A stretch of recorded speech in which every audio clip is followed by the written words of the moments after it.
Para garantir a segurança no retorno das aulas presenciais e a retomada da aprendizagem pelos estudantes, o governo de São Paulo vai iniciar a vacinação dos professores e funcionários das escolas estaduais, municipais e particulares.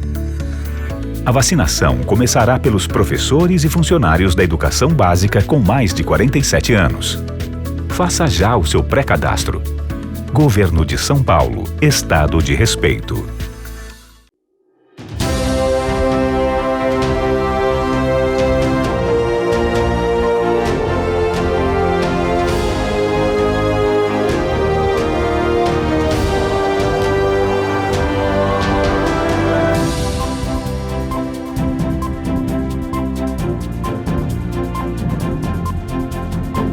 Começa agora mais um programa Brasil em Questão com os principais fatos da política, economia e saúde que interferem diretamente na vida do cidadão brasileiro. Conosco, Mário Covas Neto. Como vai, Mário? Tudo bem, Walter.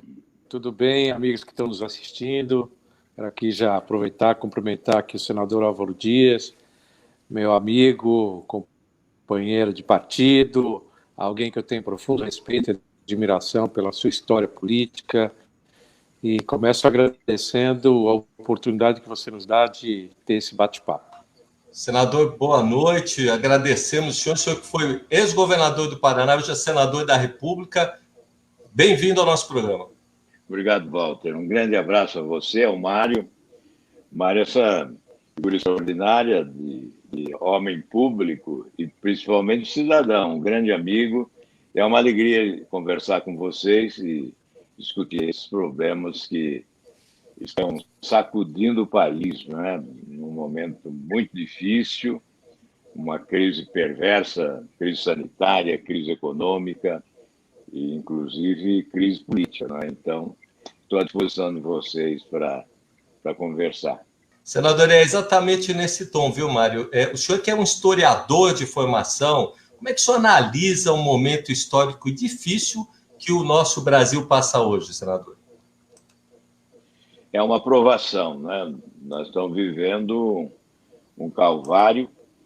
Evidentemente, o mundo todo está sofrendo as consequências de uma pandemia, mas o Brasil sofre mais porque tem na presidência da República alguém que, de forma irresponsável, desgoverna o país.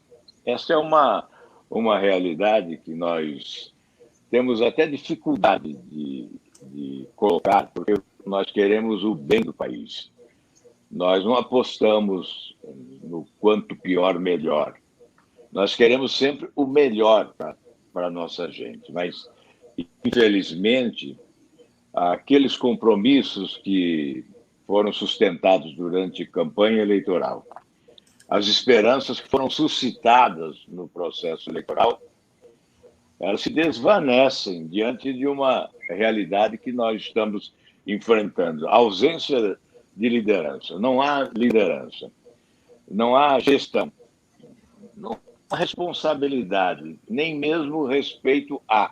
O que há é uma insensibilidade em relação ao drama vivido pelos brasileiros.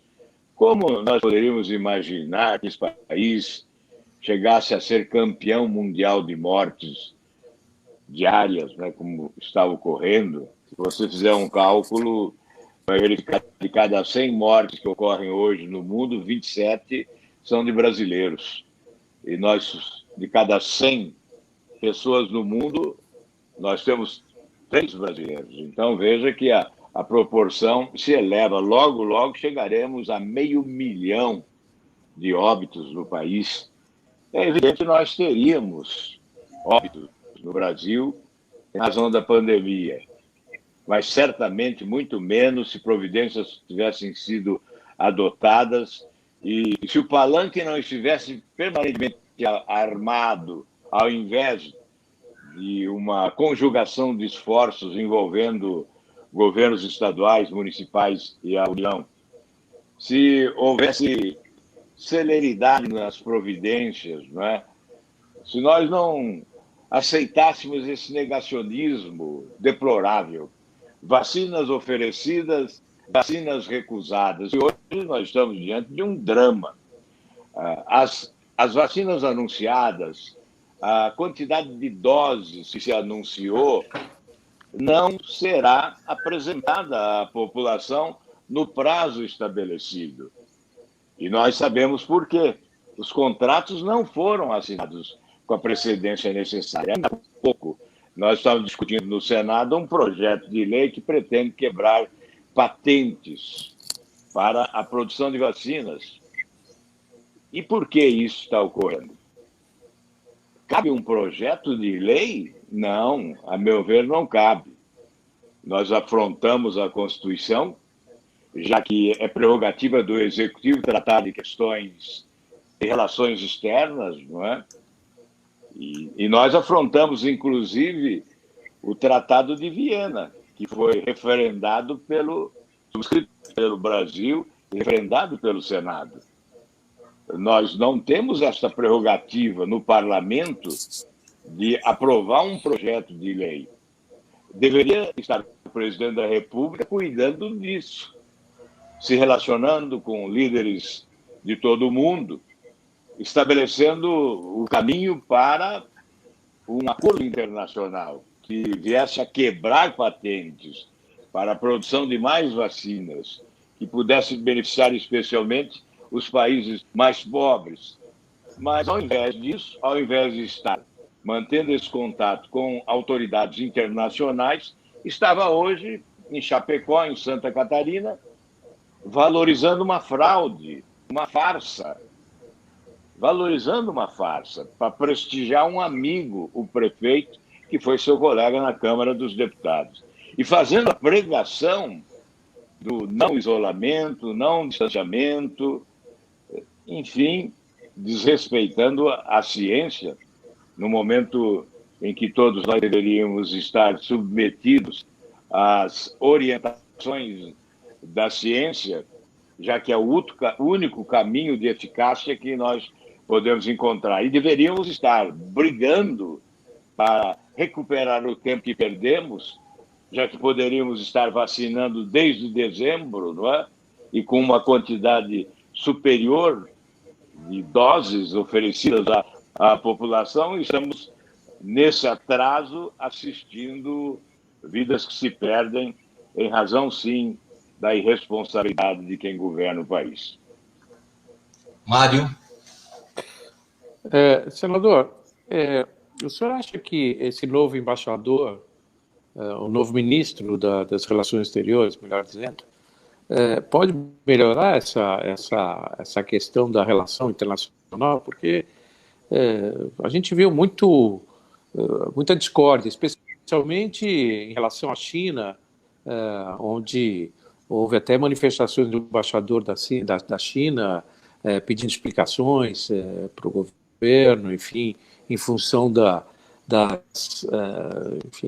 das postagens que o seu colega, filho do presidente, fez a respeito dos chineses, etc., quase que insinuando que o vírus na verdade, o vírus é uma ameaça comunista, como se fosse alguma coisa ideológica. Enfim, o senhor acha que agora esse novo ministro das Relações Exteriores pode recuperar essa coisa? Porque me parece, senador, salvo engano, que não só o país não deu demonstrações de interesse de obter as vacinas, como também me dá a impressão de que também não teve muita boa vontade dos países de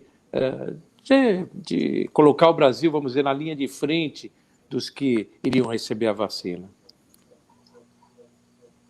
É isso mesmo? Mário, a expectativa é de que melhore, né?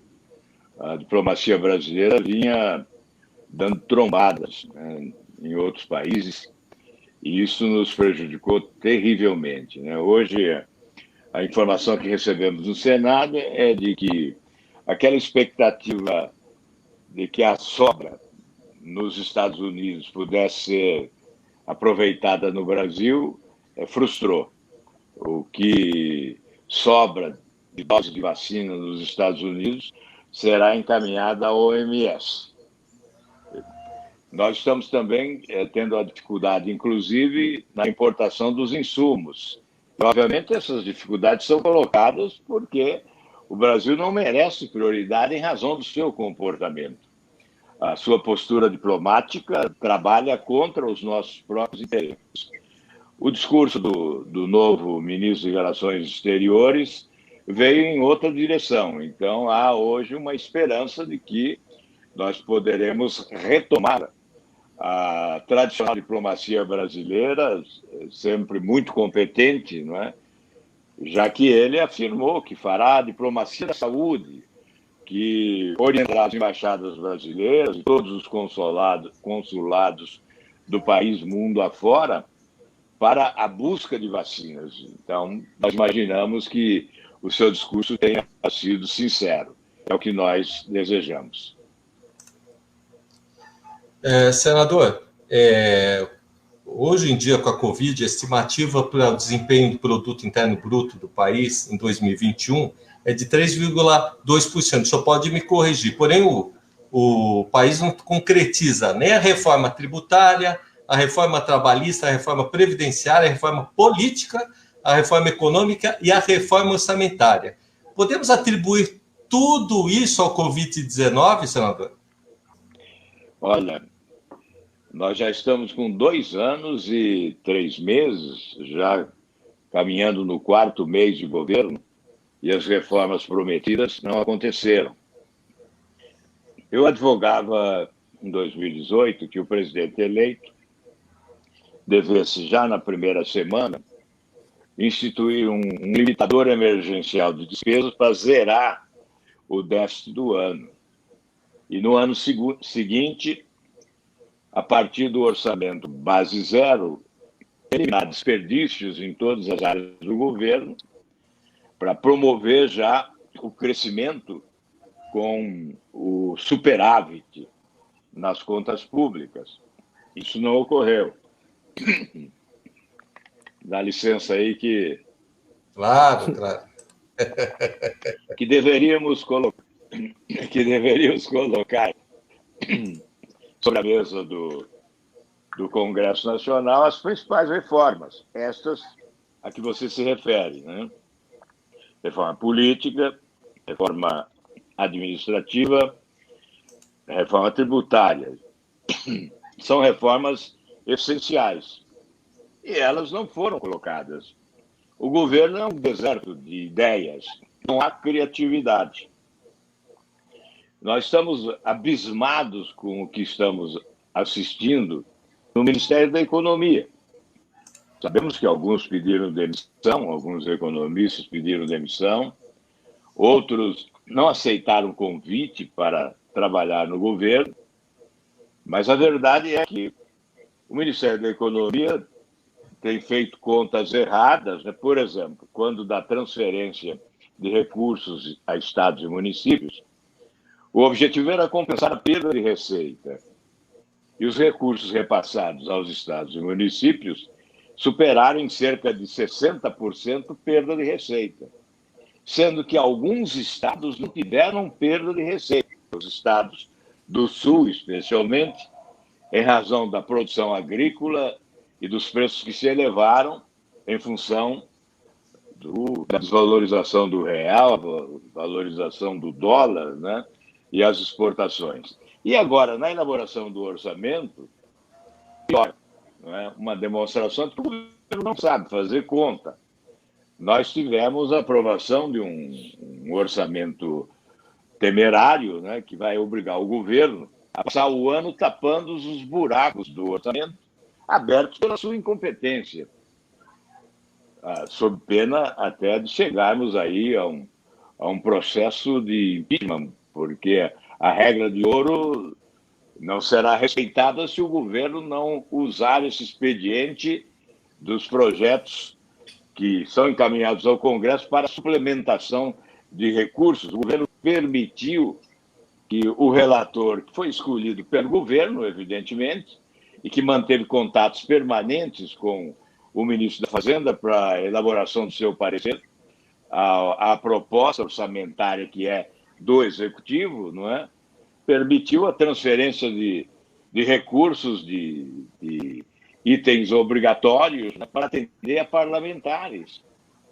Num toma lá da cá irritante, né, para a população brasileira, porque se constitui desperdício de recursos, uma vez que atende a projetos eleitoreiros, e retirando recursos de benefícios previdenciários, de seguro-desemprego. Quando cresce o desemprego no país, você retira os recursos do seguro-desemprego para atender a indicações políticas de obras nem sempre prioritárias. Então, isso para demonstrar a incompetência do governo.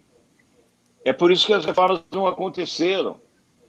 Nós deveríamos ter realizado essas reformas no primeiro ano da gestão. Reforma administrativa, eliminando o privilégio das autoridades como conquista de credibilidade e de autoridade para exigir sacrifício nos andares inferiores, a reforma tributária para devolver ao país a sua energia produtiva, né? Recuperar a sua capacidade de crescer, e nós estamos paralisados diante desta incapacidade do governo de criar, de elaborar e de propor, infelizmente. Mário. Senador, é curioso. O senhor acabou de falar uma coisa muito curiosa, que acaba atendendo interesses parlamentares e por isso tem buraco no orçamento. Essa história é uma história que se repete, que no governo PT também foi assim. Você tem, de um lado, um extremismo da direita, um extremismo da esquerda, dois polos antagônicos e que se degladiam em polos opostos, como se fosse uma pilha, né? Por outro lado, o que seria o centro, o equilíbrio, hoje é encarado como centrão, que é que está ligado umbilicalmente à fisiologia. Então, o fisiologismo do centrão versus o radicalismo de direita e de esquerda, como é que você sai desse imbróglio? Porque, no final, a gente percebe que tanto a direita como a esquerda acabam fazendo um acordo com esse centrão e acaba o país ficando muito na mão de quem está disposto a contribuir pouco com o país e sim com os seus próprios planos pessoais. Pelo menos é isso que a gente observa de fora, é o senso comum que a gente tem. Como é que a gente sai desse imbróglio? Como é que a gente consegue pessoas de bem que não estão tão posicionadas politicamente nesta ou naquela faixa, mas que queiram fazer com que o país saia desse entrave? Como fazer isso? Mário, nós temos que responsabilizar políticos, obviamente, e parte da imprensa pela instituição desta polarização deplorável, que fez muito mal ao país e faz muito mal às instituições públicas e à democracia. Essa dicotomia, né, como se não existisse vida inteligente entre a extrema-esquerda e a extrema-direita. O que nós assistimos em 2018 foi exatamente um confronto entre os extremos, em que os que se posicionavam à direita desejavam como adversário a esquerda, porque imaginavam facilidade para derrotar a esquerda no segundo turno, e a recíproca foi verdadeira. A esquerda estimulava a extrema-direita como oponente, porque imaginava ser mais fácil derrotar a extrema-direita. E aqueles que exercitavam uma postura de equilíbrio foram dizimados, foram expulsos do cenário, desapareceram. Figuras respeitáveis, como Geraldo Alckmin, como Meirelles, como Marina Silva, como Ciro Gomes. Enfim, nós tínhamos como o senhor, vários candidatos com perfis diferentes, né, Mário? não advogo em causa própria, por isso citei mas eu posso, os mas demais, eu posso te, não é? mas eu posso te incluí-lo nessa lista. Tá certo. Obrigado, Mário. É uma honra ter essa sua consideração. Enfim, a população só pensa, os que estavam à direita imaginavam, nós temos que derrotar a esquerda, mas se esqueceram de pensar em construir os caminhos do futuro. Bastava derrotar o PT, não importava com quem, não é? E hoje nós estamos diante novamente. Eu dizia, Mário, eu não sei se você se lembra, talvez tenha dito até perto de você isso, porque estivemos juntos na campanha, né? Eu dizia que a única chance do PT voltar ao poder seria a vitória do Bolsonaro. Eu dizia isso. E hoje, se nós fôssemos nos basear nas pesquisas atuais, é o que está ocorrendo. A última pesquisa já mostra Lula derrotando Bolsonaro. Então, é fundamental que consigamos uma alternativa que se chama de terceira via, que seja do equilíbrio. Qual é a esperança? A esperança vem de fora. Em 2018, os ventos que sopraram nos Estados Unidos elegeram Trump, sopraram no Brasil e elegeram Bolsonaro. Agora, os ventos que sopraram nos Estados Unidos elegeram Biden. O equilíbrio, a maturidade política, 30 anos de Senado, 78 anos de vida. Os norte-americanos optaram pela experiência e pela comprovação do desempenho. Não atender aos apelos de um encantador de serpentes. Esta é a questão. A bola está com o eleitor. Nós teremos o ano que vem a oportunidade de quebrar esta dicotomia, de acabar com essa polarização, buscando o equilíbrio. É nossa responsabilidade agora, é evidente, responsabilidade dos políticos, dos partidos, buscar uma convergência em torno de um nome. Seria o ideal. Eu sei que é difícil, há interesses partidários, ambições pessoais legítimas, mas nós temos que abrir mão das nossas ambições em nome do interesse do país. E colocar à frente o interesse do país é buscar agora uma alternativa consistente de equilíbrio que possa retirar o país desta mediocridade. Mediocridade política, mediocridade de gestão, mediocridade na relação entre os poderes. Nós precisamos escapar desta armadilha da mediocridade. O Brasil não pode ser tão medíocre. Hoje nós somos par internacional, campeão mundial de mortes, pela incompetência. Pela incompetência. Nós não podemos nos conformar com isso. Então, Mário, qual é a solução? A solução é ver o eleitor rejeitando os famosos encantadores de serpentes, que chegam à campanha, produzem fatos com valentia, né? com energia, e o eleitor se esquece de analisar o desempenho precedente. O currículo, o patrimônio adquirido no desempenho na política, na administração pública, isso não vale nada. Na verdade, Mário e Walter, o que nós vemos no Brasil, pelo menos em 2018 foi assim, o eleitor exigia, foi para as ruas, ele exigia o perfil ideal do político.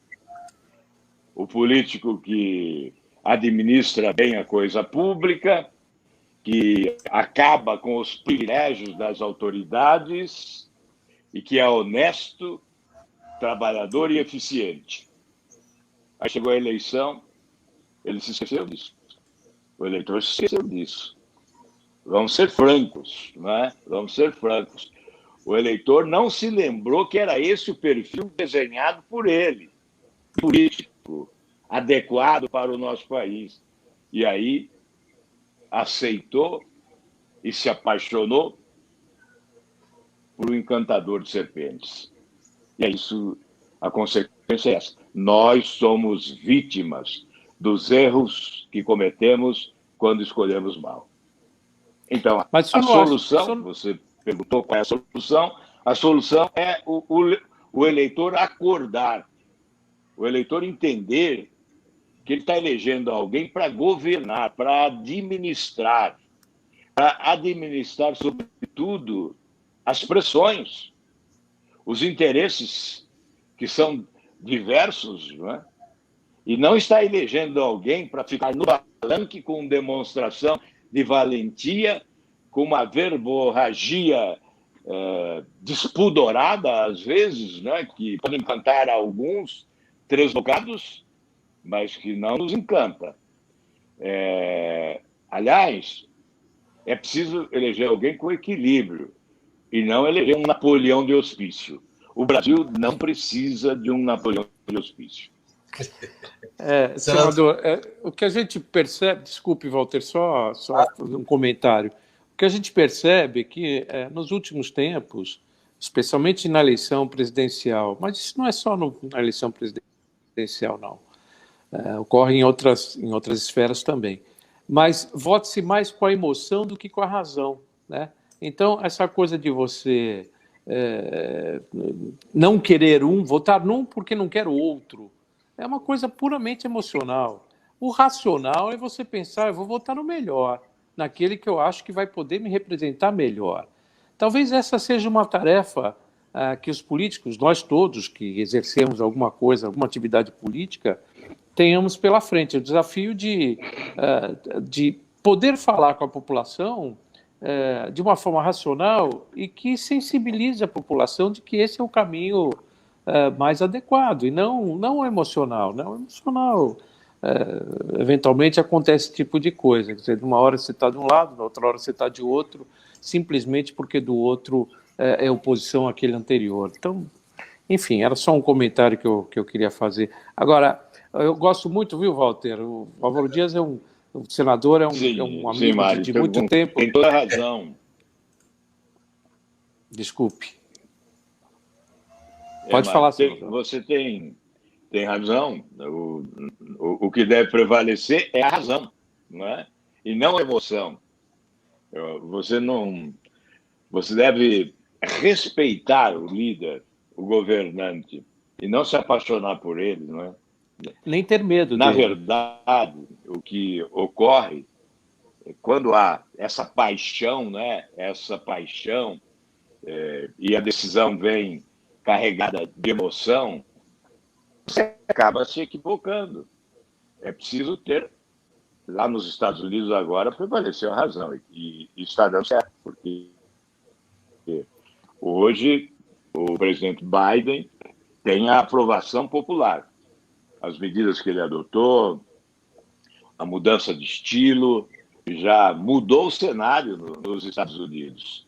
Então, essa é a esperança, que no Brasil isso possa ocorrer. Que os ventos que sopraram lá soprem aqui. Senador, a gente tem várias participações, eu tenho que agradecer muitas participações comentando o seu trabalho aqui no nosso chat, a gente está tentando colocar todas. Inclusive, à tarde, tive uma referência do senhor do governador Alckmin, me mandou mandar um abraço ao senhor com a conversa que nós tivemos à tarde, falando da sua entrevista agora. Um abraço dele também. Deixa eu dar uma... Tem um abraço no Alckmin também. Hoje à tarde comentou da entrevista nossa. Eu quero apimentar essa conversa e agradecer o pessoal que está participando, mas eu queria falar, senador, desse conflito, né, usando toda essa sapiência do senhor, esse conflito de competências dos poderes, hoje entre o Legislativo, o Executivo e o Judiciário, que está instaurado no Brasil. Ele tem mostrado essa fragilidade nesse momento, senador. Como é que o senhor avalia essa situação? Olha, realmente, o Congresso, o Legislativo, é, em parte, responsável pela invasão de competência que denunciamos às vezes, reclamamos, né, não concordamos, protestamos, porque o Congresso deveria ocupar o espaço legislativo e não o faz com a competência necessária. O que eu considero mais grave é o que se vê como consequência da indicação política para a composição dos tribunais superiores. Os ministros estão sempre sob suspeição quando decidem. Mesmo quando decidem corretamente, são colocados sob suspeição, já que sempre há interpretações discordantes em matéria de legislação, e aqueles que discordam colocam sob suspeição o ministro que decidiu, ou os ministros que decidiram. Isso porque há uma indicação de natureza política. Ainda agora, quando o presidente da República fala em escolher alguém para o Supremo, ele diz: eu tenho que escolher alguém que seja leal a mim. Ora, não tem que ser leal ao presidente de plantão. Não é desta forma que se escolhe. Não é assim. Como se escolhe? Se escolhe, inclusive, atendendo os preceitos constitucionais, que exigem probidade, competência. Então, ao invés de você procurar o grande jurista do momento para honrar o país no Supremo Tribunal Federal, você vai escolher o amigo, aquele que é mais leal. Tem que ser leal à Constituição, tem que ser leal ao Estado de Direito, tem que ser leal à democracia, e não a um presidente que tem um mandato limitado. Então, qual seria a solução? Cabe ao Congresso legislar, mudar o modelo de escolha dos integrantes dos tribunais superiores, substituindo a indicação política pela meritocracia. Como se faz isso? É simples, nós podemos discutir o modelo, né? Mas uma sugestão: a magistratura indica um, pode ser por eleição. O Ministério Público indica outro. E a advocacia, com a administração da OAB, indica outro. Lista tríplice vai ao presidente, o presidente escolhe um, submete ao Senado para sabatina e votação em plenário. Você elimina o apadrinhamento, você elimina a indicação política e, obviamente, você elimina a suspeição. E pode definir, inclusive, duração de mandato. Nós tivemos alguns lances deploráveis: prisão em segunda instância, a mudança de convicção para atender interesses localizados, circunstanciais ou pessoais. Muda-se. Em determinado momento, o ministro é favorável à prisão em segunda instância, depois ele é contrário à prisão em segunda instância para atender o interesse de alguém. Nesse caso, vamos dar nome aos bois, não é? Nesse caso, foi atender o interesse do ex-presidente Lula, especialmente. E, como decorrência, obviamente, outros também são beneficiados. Aí você tem o foro privilegiado. O projeto de minha autoria está lá na Câmara, já desde o dia 7 de junho de 2017, pronto para ir no plenário desde o dia 11 de dezembro de 2018, não é? Basta uma sessão no plenário da Câmara com 2 votações e nós acabaríamos com o foro que beneficia, foro privilegiado, né? Beneficia mais de 55 mil autoridades e que é também responsável por esse conluio existente entre o Supremo e o Senado, porque só senadores podem julgar ministros do Supremo e só o Supremo pode julgar senadores. Então, se estabelece um conluio. Acabemos com o foro privilegiado, certamente haverá maior independência, tanto do Supremo quanto do Senado Federal, nestas questões. Então, a verdade é que nós que estamos no Legislativo, eu prefiro sempre fazer a crítica da instituição que eu integro, porque é fácil criticar o vizinho e esquecer a sua própria casa, não é? Então, nós somos responsáveis, sim, por essa claudicante relação, temerária relação entre os poderes do país.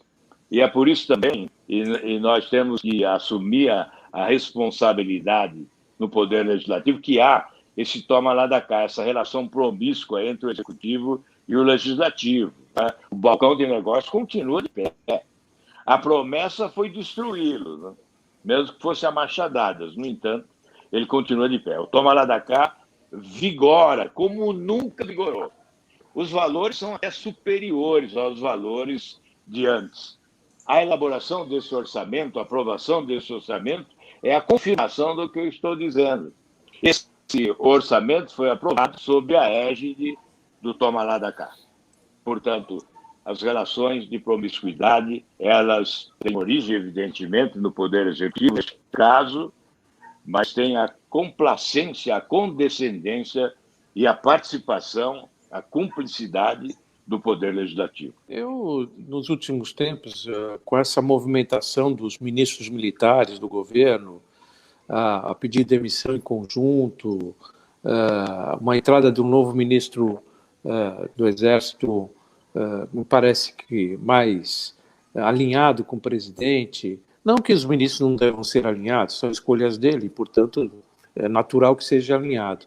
Mas o que me chamou a atenção foi a seguinte, uma repetição de fatos históricos, né? Assim como o Collor lá atrás foi eleito também como sendo o homem do saco roxo, como ele dizia, o super-homem, o cara que ia resolver todos os problemas, o Bolsonaro também incorporou um pouco desse personagem.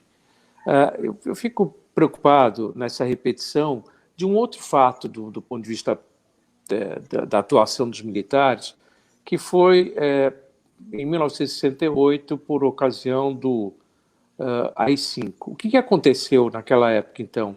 Houve uma briga interna no comando militar e a parte mais dura, mais forte da área militar acabou ocupando o espaço de uma área mais moderada, que queria já fazer abertura desde aquela época, e aí acabou levando um endurecimento do regime naquele momento, com a edição do AI-5 e tudo mais. Eu olhei esse movimento agora de fora e fiquei muito preocupado que tivesse acontecendo uma coisa parecida, ou seja, uma parte dos militares mais moderados, mais democráticos, saindo e dando espaço numa linha mais dura. A minha leitura está correta, senador, ou está equivocada? Eu queria que o senhor nos esclarecesse o que foi esse movimento que ficou um tanto estranho. Olha, o início foi preocupante. Quando o presidente anunciou a demissão do ministro da Defesa, nós nos preocupamos muito, porque essa demissão se deu pelo fato do ministro da Defesa não ter concordado em fazer das Forças Armadas um puxadinho da Presidência da República. Preservou as Forças Armadas como instituição de Estado e não de governo. E a atuação do presidente da República demonstrava o desejo de ver as Forças Armadas como uma instituição do seu governo. E houve essa reação do ministro da Defesa, por isso ele foi afastado. E depois, na sequência, os três comandantes, Marinha, Aeronáutica e Exército, também reagiram a essa tentativa. E me parece que aí o presidente acordou e recuou, sentiu que realmente as Forças Armadas estão dispostas a preservar a Constituição e defender o processo democrático, fazendo com que as Forças Armadas, esses militares, demonstraram que desejam fazer com que as Forças Armadas permaneçam como instituição de Estado e não do governo. E isso tranquilizou. Eu creio que isso foi extremamente positivo, porque o próprio presidente Bolsonaro foi obrigado a seguir a tradição, respeitando a hierarquia e nomeando para o comando das três armas, né, exatamente aqueles que deveriam ser nomeados conforme a tradição nas Forças Armadas. Então, Mário, a partir desse momento nós nos tranquilizamos. Não há hipótese de golpe. Não há hipótese de golpe. As Forças Armadas não estão dispostas a isso. Não, eu fico muito feliz, né? Porque, enfim, a gente já viveu outros tempos ruins, mas é engraçado, senador, porque tem uma lógica nessa minha raciocínio, na medida em que imediatamente se apresenta lá na Câmara dos Deputados um projeto de lei que pretendia dar Exatamente. amplos poderes para o presidente da República, né? Então, é uma coisa que realmente me chamou muita atenção. Isso aí preocupou, né? Esse aí foi um componente essencial da nossa preocupação. Sim. Eu, inclusive, na sessão do Senado, abordei essa questão pedindo ao presidente do Senado que fosse o interlocutor mais autorizado para rechaçar essas tentativas, porque aquele projeto tinha cara de golpe. Aquele projeto era a personificação do golpe, não é?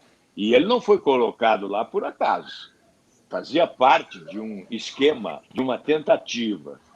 E depois, sim, é que veio a tranquilidade quando nós pudemos conhecer o comportamento das principais lideranças das Forças Armadas.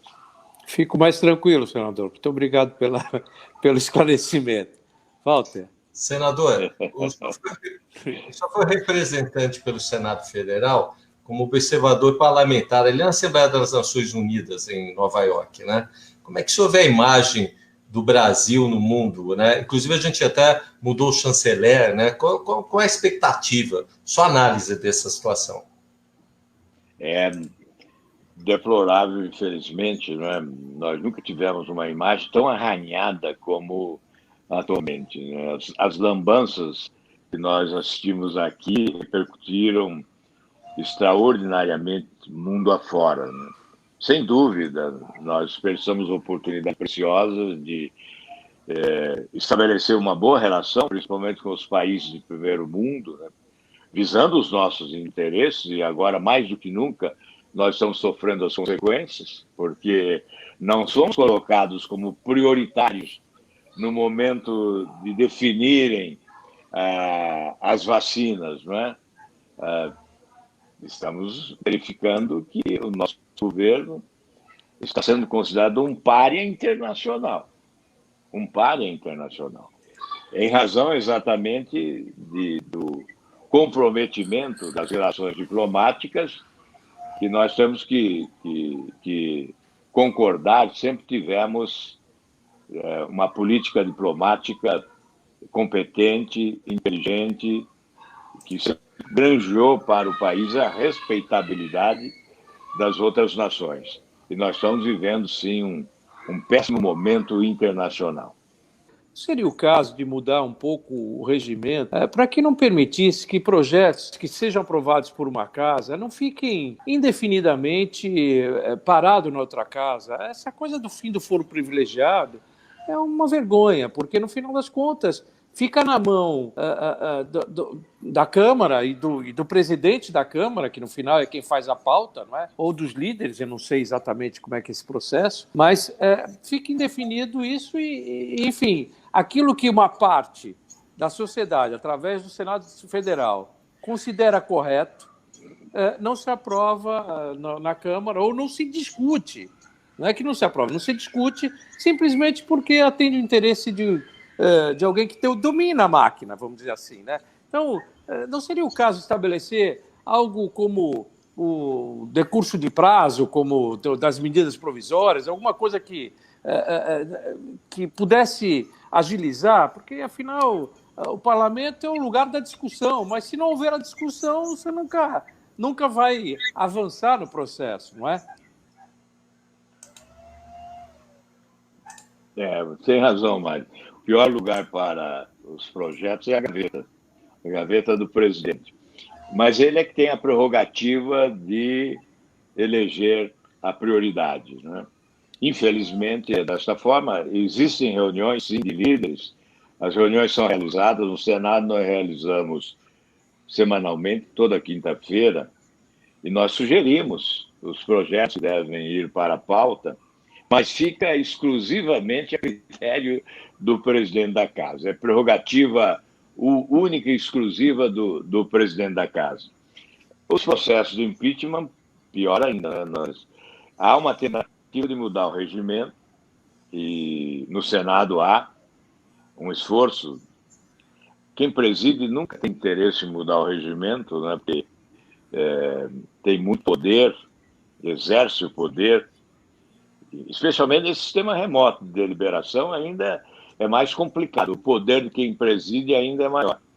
Mas nós estamos tentando mudar o regimento, por exemplo, nos casos de processos de impeachment. Lá temos mais de 40, eu acho, requerimentos pedindo impeachment de ministros do Supremo Tribunal Federal e nunca são avaliados, né, na casa, porque cabe ao presidente, pelo regimento, cabe ao presidente acolher, submeter a advocacia do Senado para verificar se há consistência jurídica, se há fato determinado, e submeter inicialmente à mesa do Senado, depois ao plenário. Então, isso não tem sido feito porque morre na gaveta do presidente. E na Câmara dos Deputados, da mesma forma. Os pedidos de impeachment de presidente da República, não estou me referindo só a este, mas a todos, né, ficam na dependência da vontade do presidente da Casa. Então, você tem razão. É um esforço que se faz para mudar o regimento, possibilitando recurso ao plenário. O presidente não decide, então você recorre ao plenário. Essa é uma tentativa de mudar o regimento. Da mesma forma, os projetos estão engavetados. Veja, do foro privilegiado. Está engavetado desde o dia 7 de junho de 2017. Se ele tivesse sido aprovado em 2017, alguns parlamentares que se elegeram não teriam sido candidatos em 2018. Então, começaria já a purificação, ou a limpeza, né? E, recentemente, eu aprovei no Senado um projeto de minha autoria que limita as taxas de juros dos cartões de crédito em 30% ao ano. Isso ocorre em mais de 76 países. Ainda essa semana, o Tribunal da União Europeia julgou a condenação de um banco na Espanha por usura e anulou as operações de crédito celebradas porque estava cobrando 26% quando lá o limite é 20%. E o Tribunal da União Europeia liberou os estados da União Europeia para a limitação das taxas de juros. Muitos já o fizeram. São países liberais, são países capitalistas, mas que limitam as taxas de juros. Nós aprovamos no Senado, limitando em 30%, e a Câmara guardou na gaveta. O Rodrigo Maia, presidente, diz, não, esse projeto não será votado. Então, a força dos banqueiros, dos grandes varejistas, que ganham mais com o cartão de crédito do que com os produtos que vendem, né? Isso impede que projeto dessa natureza seja pelo menos democraticamente deliberado, né? Quem quiser votar contra, que vote contra. Mas o importante é não deixar... A gaveta é o pior lugar. É um desrespeito. Ontem ainda cobrei do presidente Rodrigo Pacheco, que é um novo presidente, então sempre temos a esperança, né? Cobramos dele, olha, a Câmara não nos respeita, porque os projetos aprovados aqui morrem na gaveta lá. Senador, outro ponto nevrálgico aí que também o Brasil aí passa com a imagem lá fora, é que qualquer país do mundo está enfrentando ameaças do meio ambiente, né? Tem uma pesquisa realizada pelo Instituto Brasileiro de Geografia que diz que 90% dos municípios brasileiros apresentam problemas ambientais. E o senhor faz parte da Comissão do Meio Ambiente aí. Como é que, neste momento que é nevrálgica, nessa situação, os Estados Unidos discute isso com o Brasil, como é que o senhor está vendo isso? Como é que está sendo esse trabalho dentro do Senado? Bem, a imagem do Brasil tem sido tremendamente desgastada lá fora, eu disse há pouco, em função das lambanças da nossa diplomacia recente, mas também em razão da degradação ambiental e do desrespeito aos direitos humanos. Aliás, hoje é dia do jornalista, né? E não há desrespeito maior do que aquele praticado pelo presidente da República com jornalistas, que são profissionais e estão cumprindo a sua missão. Enfim, em relação à questão ambiental, Eu fui governador aqui no Paraná e tive essa experiência. É possível compatibilizar os interesses do progresso, da produção, da produtividade maior, com a necessidade inadiável da preservação ambiental como uma forma, uma demonstração permanente de amor à vida. Eu vi que é possível. Nós tivemos um programa chamado Paraná Rural, né, que compatibilizava um programa de microbacias, né, com o manejo integrado dos solos e das águas, 45 práticas agrícolas preservacionistas, recuperação de matas ciliares,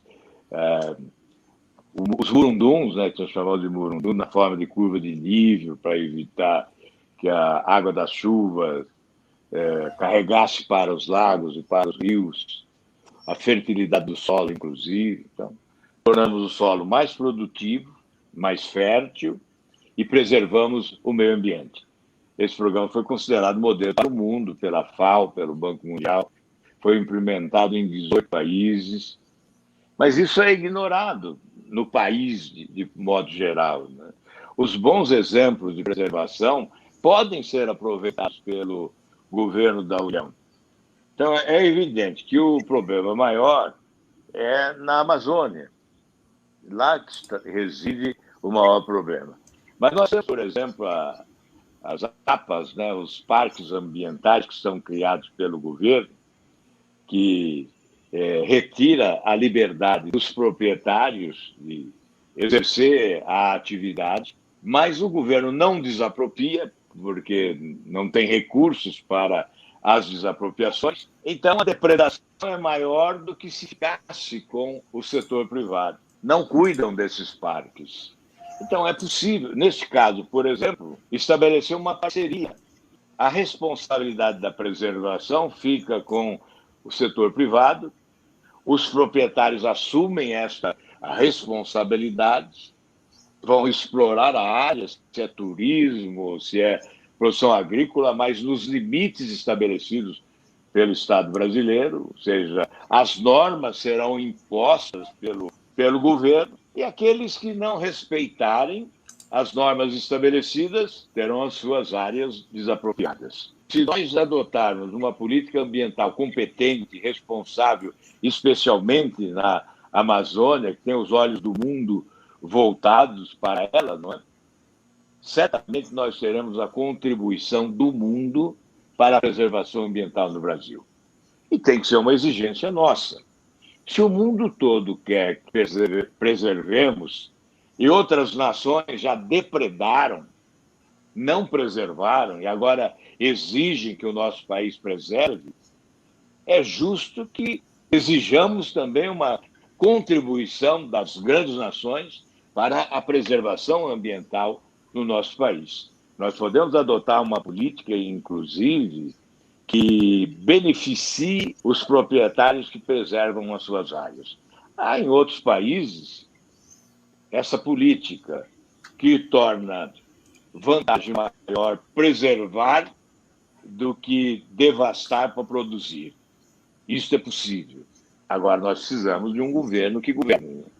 Nós precisamos de um presidente da República que lidere e que tenha a capacidade de se relacionar com as lideranças do mundo. E não se afaste, não se isole. Porque, evidentemente, se nós temos esse patrimônio extraordinário que o mundo cobiça, admira, evidentemente, nós temos que nos valer dele para obter também os benefícios que nós podemos obter com inteligência, com competência, com habilidade. Para dizer exatamente isso, senador, eu quero deixar esse final aqui à vontade para o senhor falar o que achar conveniente, que eventualmente não pode ser perguntado ou não foi perguntado, ou você não teve tempo de explanar. Por favor, fique à vontade. Lembrando só que, no meu modo de ver, a política se faz com seriedade, com ética, com participação. E meu pai dizia uma coisa também, que o eleitor, quando escolhe um candidato, ele quer saber qual é o que o sujeito pretende fazer, mas o que ele fez no passado e quem é a turma que que compõem. Eu acho que essa é a forma racional de você escolher. E se a pessoa fizer essa forma racional, certamente o senhor será um dos nomes contemplados e pensados. Mas vamos lá. Senador, o Brasil pode... Obrigado, Mário. Desculpa cortar, emendando o que o Mário falou, o Brasil pode ter esperança agora, nesse ano, né? Olha, nós temos que ser pessimistas em relação ao diagnóstico, mas temos que ser otimistas em relação às soluções. Mas eu vou repetir o que eu já disse. Nós dependemos do eleitor. Vamos deixar de lado os salvadores da pátria, né? Os encantadores de serpentes, os animadores de auditório. Vamos, como disse o Mário, com a razão, escolher aqueles que já demonstraram desempenho, que possuem experiência comprovada de forma competente, não é? Porque de nada adianta eu alimentar o sonho como eleitor de um político que eu considero ideal, se depois eu me oponho àquilo que eu considerei ideal, porque eu fiquei encantado com algum arroubo verborrágico ou com uma manifestação de valentia repentina, não é? Não é hora de valentia, é hora de inteligência, é hora de equilíbrio, é hora de experiência, se nós queremos retirar o país, porque essa crise se aprofundou. E, evidentemente, nós ainda não chegamos ao fundo do poço. Certamente, não é uma questão de alarmismo, mas é de constatação da realidade. Aliás, em 2018, nós já dizíamos isso, que se o governo que assumisse não adotasse imediatamente providências competentes, nós aprofundaríamos essa crise. E ela se aprofundou não apenas em razão da pandemia, a pandemia, claro, grava, mas ela já vinha, né? Essa crise vinha se aprofundando já em 2019, por ausência de liderança competente, capaz de promover com criatividade reformas que recolocassem o país nos trilhos. E o nosso atraso é de décadas, né? Em matéria de projeto estratégico de desenvolvimento econômico, nós estamos atrasados há mais de 30 anos. Seria fácil aqui estabelecer comparativos com outras nações, o que elas eram 30, 40 anos e o que éramos nós, o que elas são hoje e o que somos nós. Certamente porque adotaram um projeto estratégico de desenvolvimento com investimento em ciência, em tecnologia. Veja a nossa constatação, nós não investimos o suficiente em ciência, em tecnologia, em pesquisa, em inovação, para a promoção do nosso desenvolvimento. Mas agora, além de não investirmos, nós não respeitamos a orientação daqueles que investiram. Eu me refiro à crise sanitária, à pandemia, ao coronavírus. Outras nações investiram e possuem capacidade científica para nos orientar. E o nosso governo desrespeita, afronta a capacidade científica alcançada em razão dos investimentos realizados. Então, nós temos esperança, mas dependemos do eleitor. Cabe a ele decidir o caminho que quer caminhar. Nós não podemos desistir, evidentemente. Aquela música, o Mário, que eu citava sempre, do Raul Seixas, né? Tenha fé na vida, tenha fé em Deus e tente outra vez. É preciso tentar. Obrigado, senador. Estouramos o horário, Mário. Eu queria agradecer, senador. É uma honra receber o senhor. Mário, muito obrigado. Eu vou ter que encerrar o programa. Muito obrigado, viu, Mário? Senador, um abraço. Obrigado, Mário. Senador. Obrigado, Walter.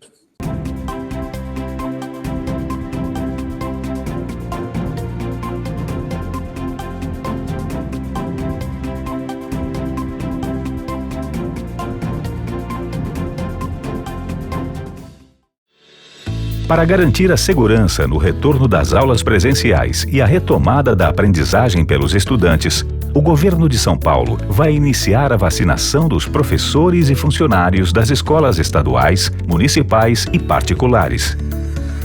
A vacinação começará pelos professores e funcionários da educação básica com mais de 47 anos. Faça já o seu pré-cadastro. Governo de São Paulo. Estado de respeito.